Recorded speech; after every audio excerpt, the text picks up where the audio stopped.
For thousands of years, female psychic ability was revered, nurtured, and honored from the temples of Inanna, Ishtar, and Isis to the Babylonian queen of the night. Then came the Romans, who imposed their male-dominated teachings on the world through politics and violence. After centuries of torture, witchcraft trials, and science that only understood part of reality, we, as women, ceased believing in our own ability, and for 2,000 years, female psychic talent lay demonized and abandoned. But maybe the ancient priestess teachings of eternal life, reincarnation, were part of the original Abrahamic religions. This is the story of a musician who went in search of the truth, which led him, after years of difficulties, to the wisdom of Sophia.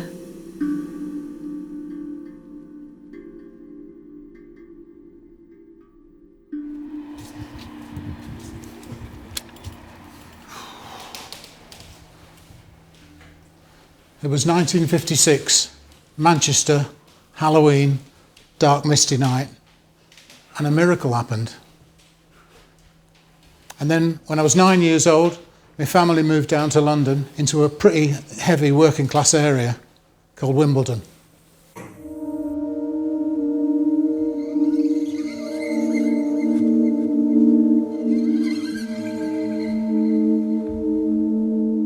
And this is where I first heard a flute played really well. A young guy came to the school, and that was it. Classical flute, my whole life, sorted. A couple of years later, though, I was sent to Hogwarts. It was black gowns, prefects, detentions, canings. They were trying to bully us into unquestioning obedience. Most of the boys just seemed to grin and bear it, but for whatever reason, I couldn't. I just began answering back. I was going out with a girl who lived here. Her father was always trying to get me into jazz, but I was strictly classical, not interested. Then he put on a record of John Coltrane, and I felt shockwaves going through my body. It was like I had to find out everything about him.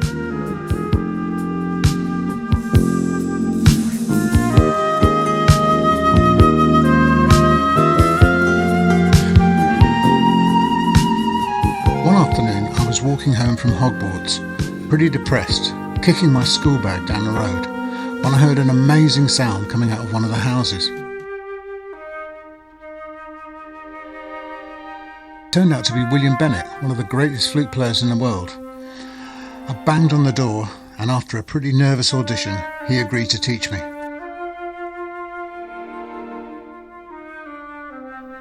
By this point, school was getting really bad, detentions raining in every 10 minutes.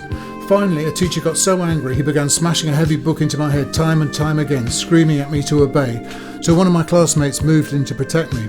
I have to thank Stephen Harker for that. 2 weeks later, I was expelled. After I got thrown out of school, every day I'd lay on my bedroom floor listening to Bach, Mozart, Schubert and John Coltrane. I felt like I was a student of them all. I'd been learning with William Bennett for a while when he sent me on a music course to hear a friend of his, James Galway. The door opened. A young guy came in with a great big caftan, a beard. He looked a bit like Hagrid from Harry Potter. I was looking at him thinking he's never going to be able to play, and I picked up the flute and the most incredible sound came out of it. Over the next few years, both Jimmy and William Bennett became great mentors and friends.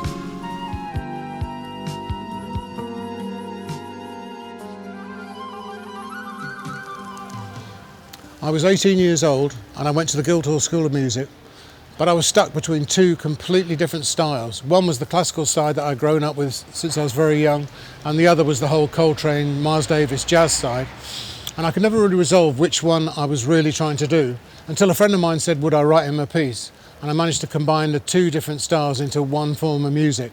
And it was my first piece I wrote when I was going here, It's called Out of the Cool.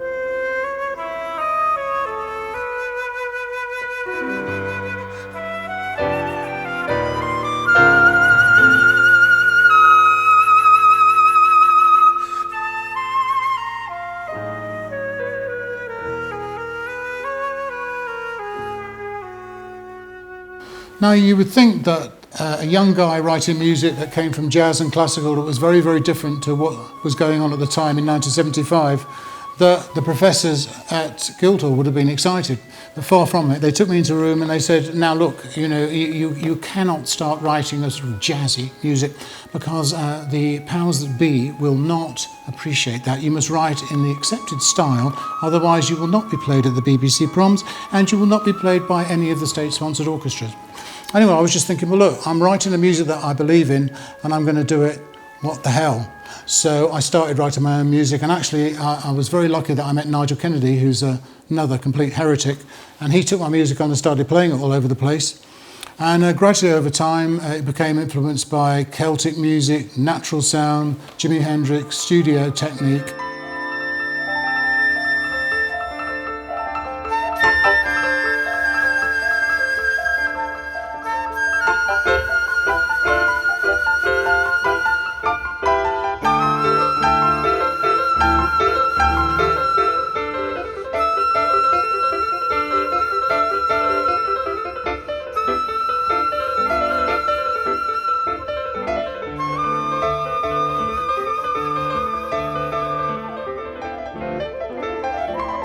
James Galway premiered my flute concerto in the Royal Festival Hall with the Philharmonia Orchestra in 1993. And a few years before that, Jerry Dammers asked me to play on a Free Nelson Mandela single, so I've always felt a big connection to the great man.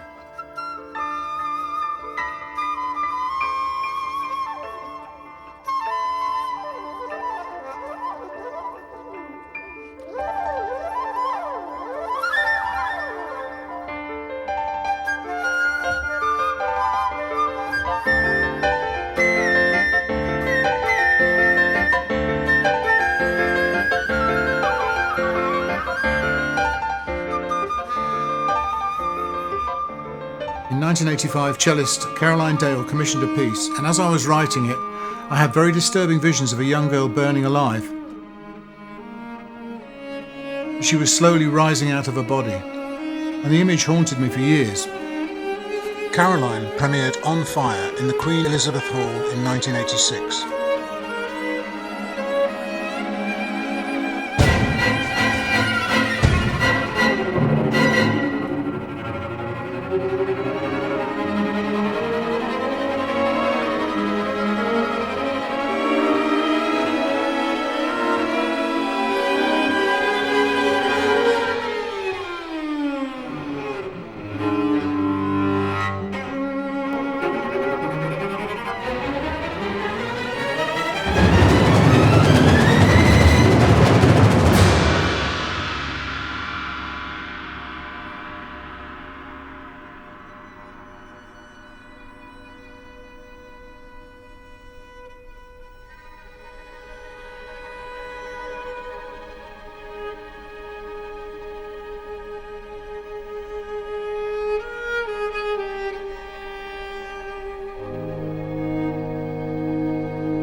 I'd been asked to write for the church many times, but always avoided it.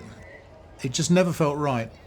And the underlying narrative was always the same as school. It was unquestioning obedience. But something happened that changed all that. A young boy, Paul Medrington, who came round to play with my kids every day, died in a freak accident. Everyone was in shock. But a few weeks later, every time I thought about him, a strange sensation came over my body. I began to hear words, and Paul was saying that all there is at an atomic and subatomic level is infinite love.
Then I wrote a second concerto for James Galway that he played in 2000, and the day after the performance we were having breakfast and he said, "Hey Dave, I think you should start reading the Bible." Well, because it was Jimmy and because I've loved his playing for so long and I loved him as a guy and he was like my mentor, I thought, okay, you want me to read the Bible, I will. So I started from the very beginning, and to be honest, I was shocked.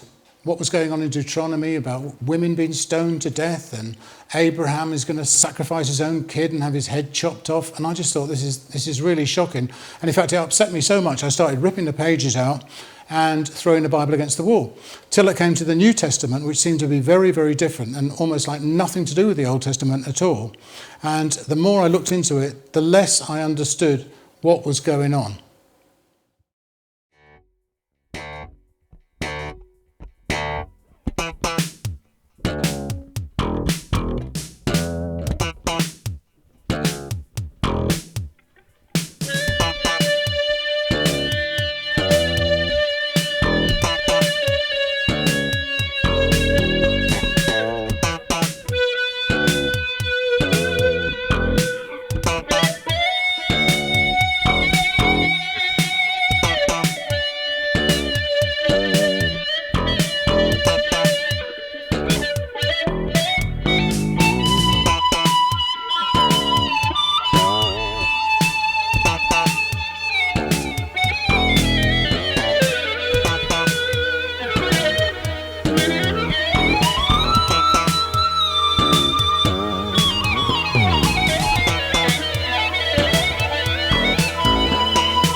I followed the Daniel Pearl story very closely, and like the rest of the world was deeply shocked.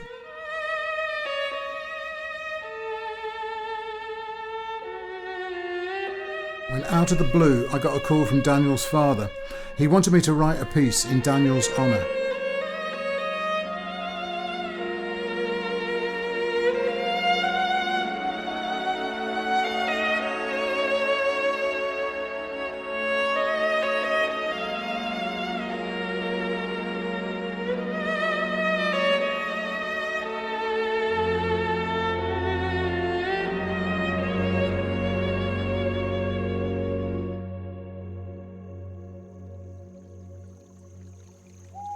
Having spoken to Daniel's father several times and having written the piece for his son, I now felt personally connected to 9/11, that with the whole world in religious conflict, I felt whatever it took, I must find religious truth. I must get right back to what the original Mohammed, the original Christ and the original Elijah were actually talking about. My quest became more than an idle interest, it became desperate. I was reading religious texts all day long and arguing with scholars of all religions. My life was imploding. I even blew my stack during an archbishop's sermon. He began saying something I just so disagreed with. I shouted out, got dragged out of the church, and then I was taken to various psychiatrists and I managed to argue with them too. Eventually, in total frustration, I decided to try working out my own theory of existence, that maybe gravitational force is the attraction of atoms to increase their consciousness. That seemed to make a lot of sense to me, that God would exist at a subatomic level and exist in all things, but I didn't know if that was true or not. Then I was in Paris in a cafe and I noticed this woman staring at me, and as I walked past she said almost under her breath, "What is this truth quest you're on?" Well, I was a bit taken aback, as you can imagine. Then I sat down and shared my atomic theories with her, and she just smiled and said, well, that's pretty much what's said from the other side, and if I went round to her house the next day she would channel for me. Well, I'd never heard of channeling, I'd never even been to a psychic. I kind of rejected it all because I thought, well, if it was scientific, people must have looked into it, and it wasn't true. So I went home and I rang up a few Christian friends, and they said, don't have anything to do with it, it's witchcraft, it's evil, it'll lead you down dark paths. But by this stage I was so desperate, I really didn't care what happened to me. If this was a way of finding truth, I was going to go for it. So I turned up at her place, and she was very matter of fact. There was no sort of mystical balls and strange things. She just sat down and said, I've got to feed the dogs in, I'll probably be out for an hour and a half, and blah, blah, blah. And then she went into a very deep yogic trance. And then from the other side, they said to me, well, you can ask any question you want. And I, of course, started off and I said, well, who was the original Christ and what was his original teaching?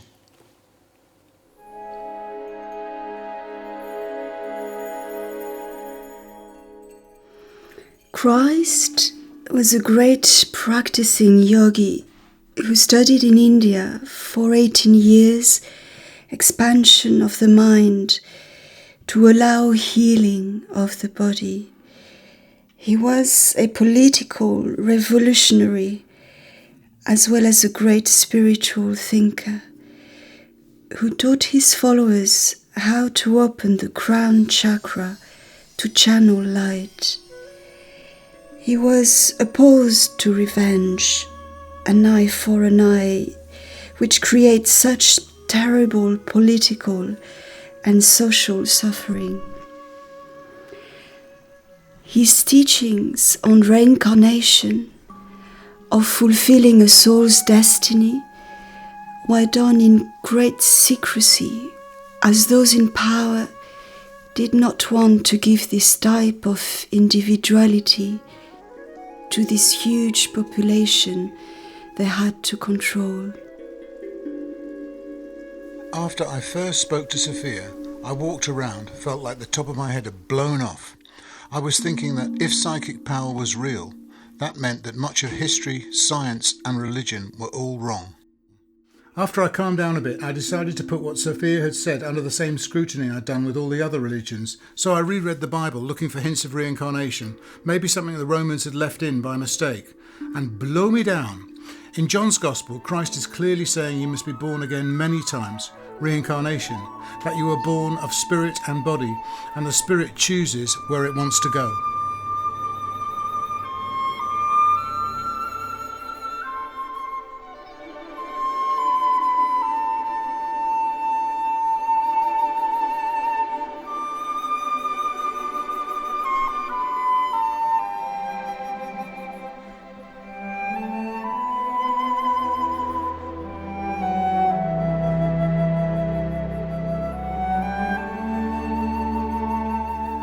Reincarnation is a learning process. You come back to gain more compassion and understanding by experiencing humanity in all its variety and richness.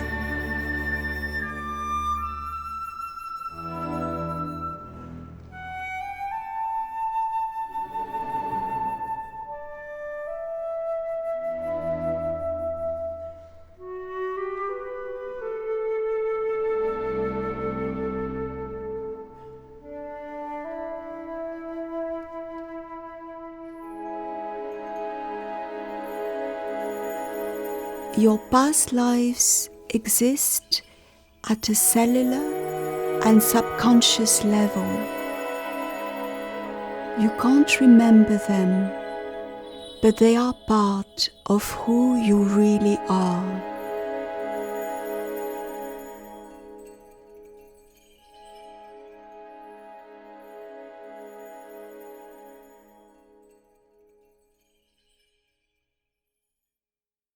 Here we are in the south of France, in Salon, which was the last residence of Nostradamus, the world-famous psychic who seemed to be able to see in the future. His prophecies are extraordinarily accurate. But there's some facts that make me wonder exactly what the truth was. When he was young, he couldn't do any prophecies. When he married his first wife, he couldn't do any prophecies. And suddenly he marries his second wife, Anne Ponsard, and he seems to have these extraordinary revelations and psychic visions that he never had before. And there's something else. He says at the beginning of his prophecies that he looks into a bowl of water and he messes around with a few things, and then he says the Divine One sits nearby. Now, what does he mean by that? Who is the Divine One that's sitting nearby? And I think that Anne Ponsard was the real psychic, and he was covering up for her because it would have been too dangerous. She would have been a witch and she'd have been dragged out of here and burnt alive. With that thought in mind, some of Nostradamus' verses do sound a bit like Sophia. L'Esprit divin fera l'âme félice, voyant le Verbe en son éternité. The Divine Spirit will bring joy to the soul, seeing God in His eternity.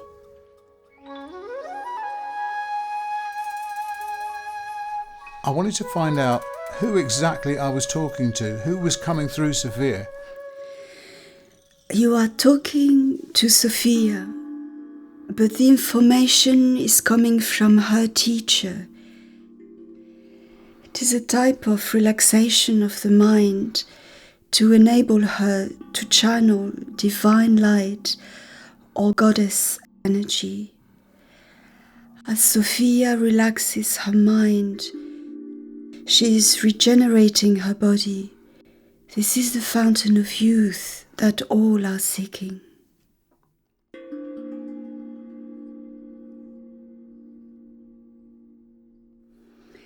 Every atom is multidimensional in terms of time. It exists both inside and outside time. Every atom is a unique, infinite universe striving for greater consciousness. How can time exist and not exist? I was thinking about someone on a running machine and they run a mile, but the point is, have they run a mile or haven't they run a mile? Well, the answer is they have and they haven't. It depends which side you're experiencing the run from. And I think time may be very similar on the other side. So in other words, they're looking at us and we think time's moving, but actually it's moving in a very different way to as we're experiencing it. So running machine, although it's only a very simple explanation, that may explain how things can and not be happening all at the same time. One clear night, I was with a friend and looking through his telescope, and I was thinking to myself, I wonder how many galaxies there are. I wonder how many stars there are. I decided to ask Sophia and see what she said. It goes back to mathematics. It is infinity. And this is the great beauty and joy of existence, that energy cannot die or perish, unlike the human mind, which is limited and believes in finite ideas. The crossing over is a joyful experience. It is the celebration of one's life. They are without the constraints of identity. It's the ability to connect to the sound, the rhythm, laughter, joy, and this feeling of dance, which mirrors all that is occurring on a molecular, atomic level. Constant movement, chaotic, yet chaos with a plan. After death, it takes time to travel through the 10 astral planes to the vision of God in the 10th sphere, the 3 multidimensional circles which are at the core of everything. They represent the mind, body, and spirit, the sacred geometry of the constructs of the universe. The Mobius strip, a continuous circle which can be made into 1, 2, 3 interlocking circles, demonstrates how time can exist in the same place, present, past, and future. I began experimenting and found that if you cut a Mobius strip down the middle, it starts producing linked circles. And I began thinking that maybe what Sophia was saying was this is how space, time and matter are all linked at a subatomic level. That what Sophia was sharing with me were the keys to the universe.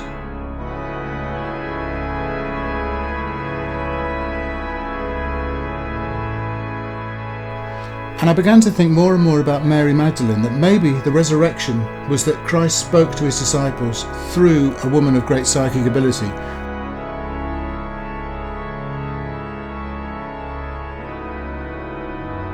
The Saviour, he is saying that he is free from the bonds of space and time. He's released from earthly desires, that he is at one with all that is, like the seasons, like time itself. He exists in an eternal now, in stillness and in peace.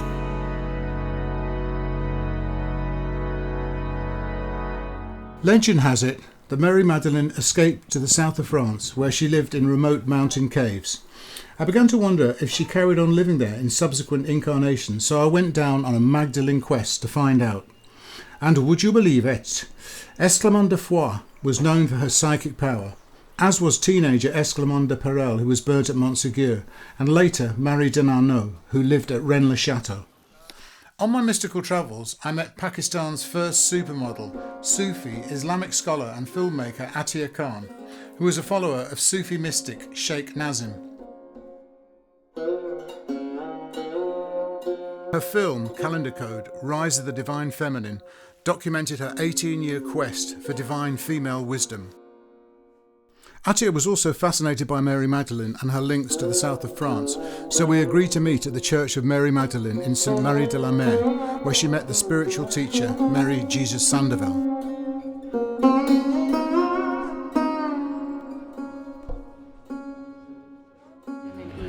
And Shakti and Shiva and Jesus and Mary and Ali and Fatma, that from my tradition, the Kalandri tradition, they believe it's the same couple reincarnating. It's the divine feminine coming together and telling everyone, don't fight, we don't kill our children, Tout ce travail que vous faites de réconciliation intérieure. Don't fight, and also don't fight within. Reconcile with oneself, not only on the belief level, but also by healing memories we carry in our bodies at a deep cellular level. The relationship to touch is a language we need to reconnect with. In sexuality, in friendship, we can find a vocabulary of love, peace, protection and gentleness at all levels of relationships. You don't have to have a belief, you just have to experience it.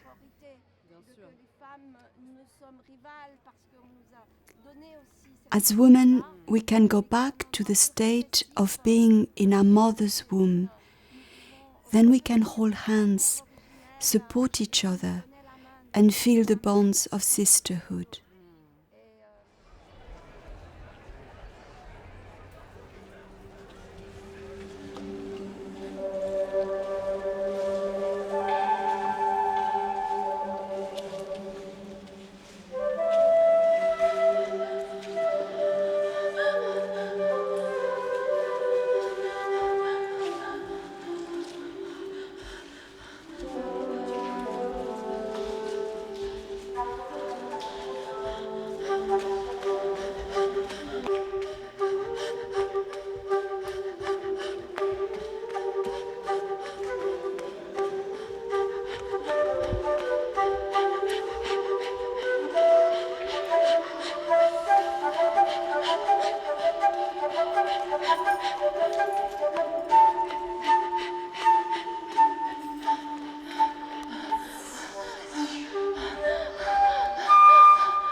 Of course, the original Mary Magdalene would have been very strong and empowered, and some of her predictions would have seemed totally crazy. I guess that's why she was so controversial. I mean, telephones, aeroplanes and the internet, trying to describe them 2,000 years ago. Maybe that's why the Romans got the wrong end of the stick. They just couldn't make any sense of Mary Magdalene at all. I think Mary Magdalene would have been gregarious, free-spirited, artistic, totally empowered, like the ancient priestesses of Ishtar, Inanna and Isis, who sang, danced, painted and generally lived life to the full. They also all had a big connection to Venus, the goddess star.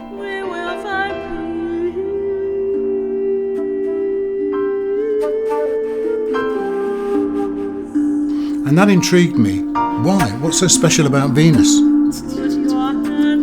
Venus is the doorway to the goddess energy, where beauty in the form of color, sound and music is energetically enhanced, so there is a direct vibrational resonance between Venus and the Earth. As Venus passes the Earth, its gravitational pull alters space and time and enhances creative feminine energy. If you gave all women their Venus power, it would endanger the dominance of the male.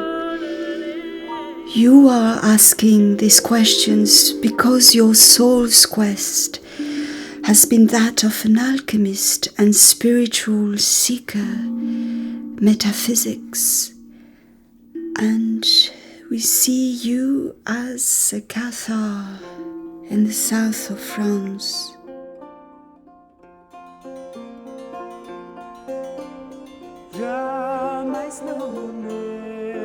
I researched the CATHARs. 250 of them were burnt alive in 1244 at Montségur Castle. Their objection to certain sections of the Old Testament and sticking to their heretical beliefs come what may, it certainly rang a bell, although in my conscious mind I had no memory of it.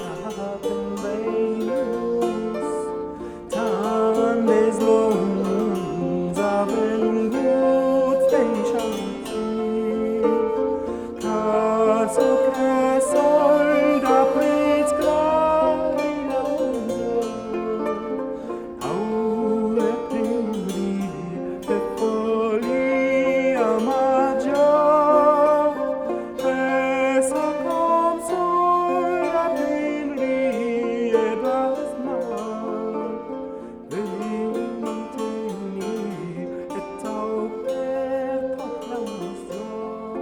began to remember being a teenage boy at Montségur, of knowing a young blind psychic girl, Esclamond de Perel, the only youngster who had been burnt in 1244.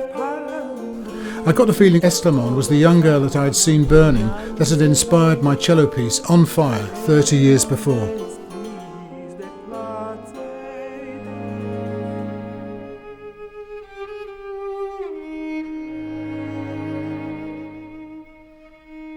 Great music opens up the crown chakra to receive divine energy.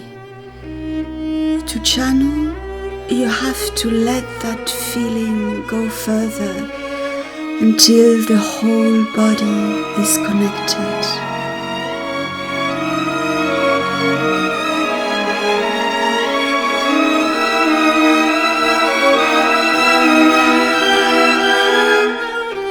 The human mind and body are made to channel, to see outside linear time.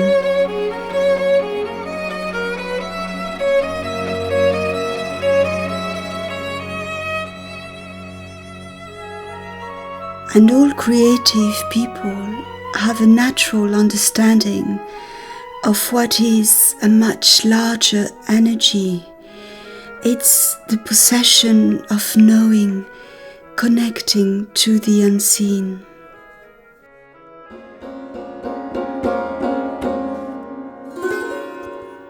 If no one hears your truth, walk alone. If no one hears your cry, walk alone.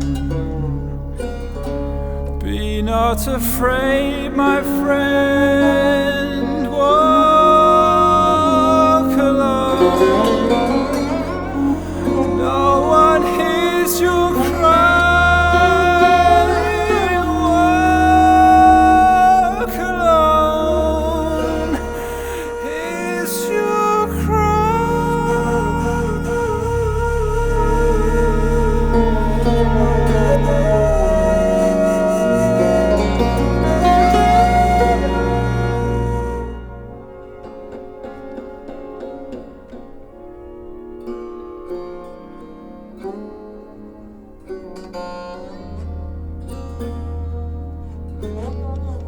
If no one speaks your truth, laughs in fear,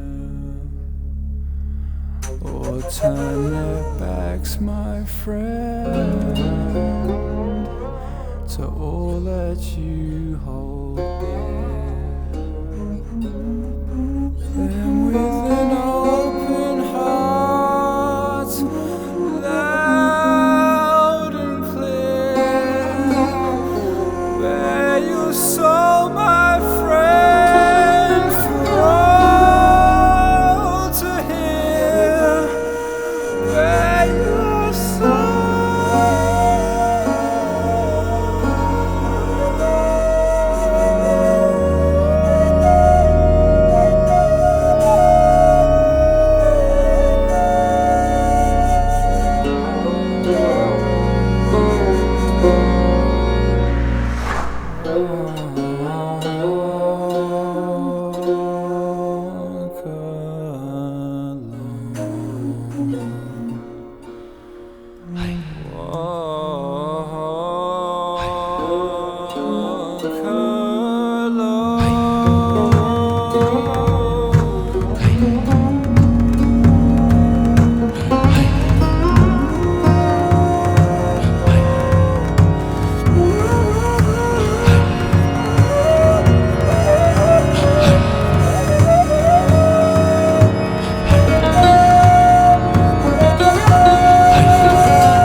And the purpose of life is to be at a level of non-judgment.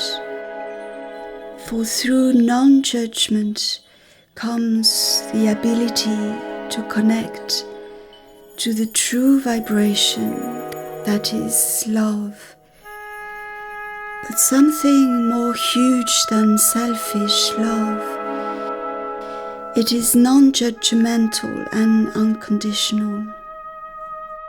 And the purpose of human existence is to finally acknowledge in a conscious state the oneness of all.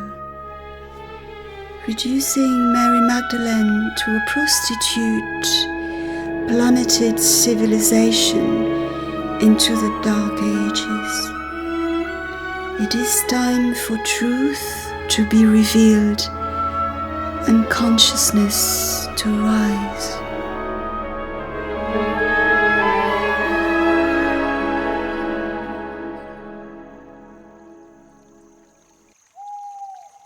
After speaking to Sophia for over 12 years, I understood that the wisdom of Sophia, reincarnation, was an essential teaching missing from all the Abrahamic religions.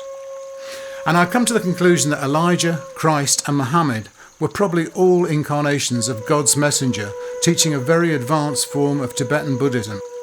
But how do you share that without causing offence or unhappiness to followers of deeply held beliefs? Well, that's what I've attempted to do in this film, and I hope you've got something from it. Shakespeare wanted art to enchant, wanted us Caliban, as he called us, to work together to create our dreams, a caliphate of light.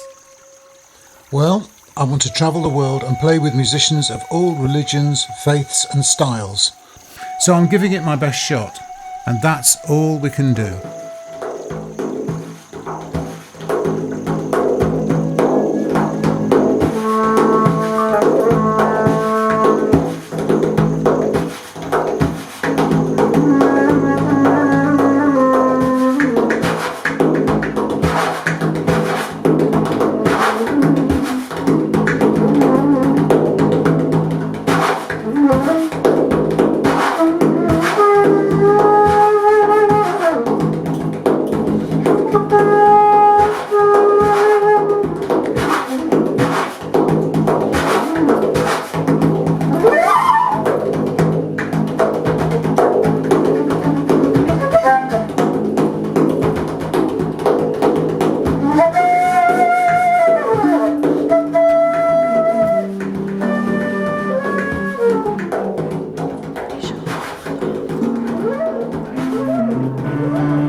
We shall overcome. One day we shall overcome. We shall have peace. in all the lands. Eka cholore.